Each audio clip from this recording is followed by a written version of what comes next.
2022년 12월 5일 월요일 하나님께서 우리에게 주시는 말씀은 전도서 4장 7절에서 16절의 말씀입니다. 오늘 본문은 전도자가 세상 속에서 일어나는 외로운 수고와 권력에 대한 수고에 관하여 기록한 본문입니다. 전도자는 헛됨의 범위를 조금씩 좁혀 나갑니다. 추상적으로 헛됨을 말하더니 구체적인 사례들을 활용하며 헛됨을 말하기 시작하는 것이죠.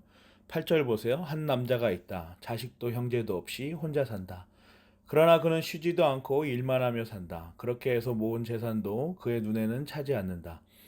그러면서도 그는 가끔 어찌하여 나는 즐기지도 못하고 사는가? 도대체 내가 누구 때문에 이 수고를 하는가? 하고 말하니 그의 수고도 헛되고 부질없는 일이다.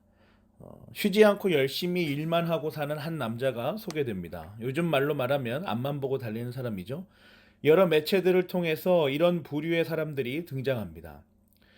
정말 가난이 싫어서, 학력이 부족한 것이 싫어서, 권력이 없는 것이 싫어서 열심히 앞만 보고 달렸더니 이런 좋은 결과가 나왔습니다. 이렇게 말하면서 자신의 삶 전체를 보람 있다라고 말하며 되돌아봅니다. 사람들은 이런 사람들을 보면서 나도 저렇게 살아야겠다라고 또 다짐하기도 하죠. 그런데 전도자는 이런 사람들의 삶이 헛되다라고 말합니다. 어떤 맥락에서 이렇게 말할 수 있을까요?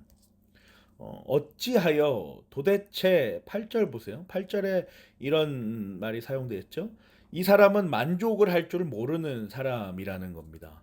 자신이 하고 있는 일들, 했던 일, 해야 할 일에 대해서 아주 성실하게 수고하고 있지만 어찌하여 도대체라는 말들을 사용하면서 이 수고의 방향이 어디인지 알지 못하는 것 같다라는 것이죠. 전도자는 이 지점을 지적합니다. 그렇게 열심히 쌓아놓은 업적이 무슨 의미가 있겠느냐라는 거죠. 방향의 부재 속에 그 업적이 어떤 의미를 가지겠냐라는 거예요.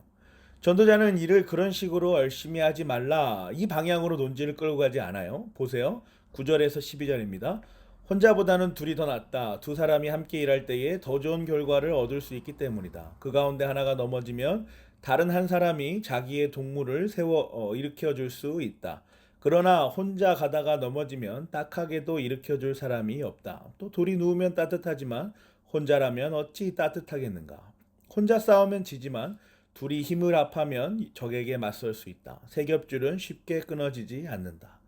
이 열심을 공동체적인 이해로 끌고 갑니다. 참 탁월해요. 열심히 일하는 것, 그 수고를 부정하지 않는 거예요. 그 수고를 인정하지만 그건 알겠지만 그 방향이 분명히 잘못됐다라는 걸 지적해야 하는 거, 지적하는 것이죠. 그 방향은 다분히 공동체적이어야 한다라는 거예요. 혼자서만 그렇게 열심히 하기보다는 차라리 둘일지언정 함께 그 일들을 해나가라는 것이죠. 참 신선한 도전이죠. 이어서 왕과 그의 후계자 사례를 기록합니다. 14절 16절이에요. 한 나라의 가난한 집안에서 태어나서 젊어서 감옥살이를 하다가도 임금자리에 오를 수 있다. 내가 보니 세상에서 살아 움직이는 모든 사람이 왕의 후계자가 된 젊은이를 따른다. 한 왕이 다스리는 백성의 수가 셀 수 없이 많다 하여도 그가 물러나면 어느 누구도 그의 업적을 찬양하지 않으니 왕으로서 통치하는 것도 헛되며 바람을 잡으려는 것과 다를 바 없다. 여러분, 권력은 무엇입니까? 권력의 가장 근본적인 원리는 맡겨진 거라는 거예요. 권력은 철저하게 맡겨진 것입니다. 혼자서는 절대로 권력을 행사할 수가 없어요. 권력을 행사하는 대상이 존재하지 않기 때문이죠. 권위도 역시 마찬가지죠. 맡겨서 위임한 것을 권위라고 하는 겁니다. 전제가 공동체입니다. 사랑하는 고향제일교회 성도 여러분, 오늘 본문은 오늘날 우리에게 어떠한 교훈을 전달해 줍니까?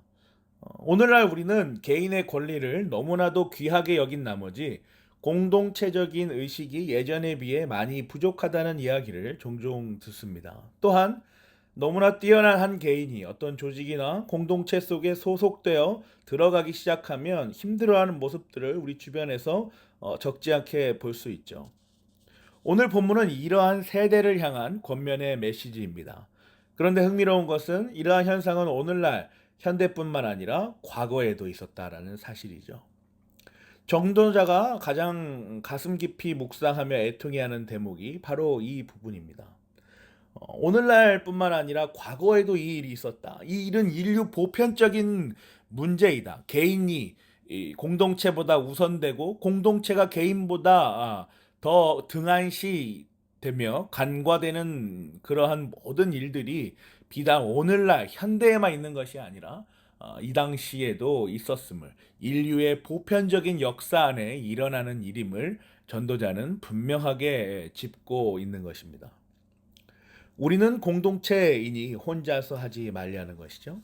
가족을 등진 채 성공을 위하여 부의 축적을 위하여 과도한 노동을 하는 자들, 친구 하나 없이 외로운 인생길을 일과 함께 가려는 자들, 맡겨진 권력과 권위의 원천을 생각하지 아니하고 그것이 오롯이 자기 혼자만의 업적이며 성취라고 착각하고 있는 권력가들, 이들 모두에게 전도자는 본질을 보라, 공동체를 보라라고 말하고 있는 것입니다. 사람의 삶에 있어서 가장 본질적인 것, 그것이 무엇인지 살피라는 아주 중요한 교훈을 전달해 주고 있는 거죠. 그것은 바로 공동체입니다. 시기와 질투와 탐욕과 욕망이 가득한 인간에게 이것들로부터 자유할 수 있는 방법은 공동체적 삶을 지향하는 것이에요. 참 신비하죠. 혹자는 공동체에 속해 있으면 오히려 서로 질투와 시기 속에 살게 되지 않습니까? 라고 반문할 수도 있겠습니다. 그러나 그것은 공동체의 본질을 잘못 알고 있는 거예요. 공동체의 본질은 서로 돕는 것입니다. 시기와 질투가 생겨나면 지금 내 마음이 이렇다. 왜 내가 이것밖에 생각을 못하는지 모르겠다. 나를 위하여 기도해주라. 내가 왜 이러한 사람들에 대하여 질투하는지, 미워하는지, 분노가 일어나는지 알 수가 없다. 내 부족한 이 연약함을 돌보아 주라. 이러한 권면들이 넘치는 것이 공동체의 바람직한 모습이며 공동체의 핵심이고 본질입니다. 그래서 하나님께서는 세상 가운데 교회를 두신 것이에요. 타락한 본성으로 그 이기심과 탐욕으로 외롭고 고독하게 살아갈 수밖에 없는 이 땅에 존재하는 사람들에게 그러지 말고 서로 돕고 서로 세워주고 서로 권면하여 주라는 실천적 의미가 교회의 강령인 것입니다.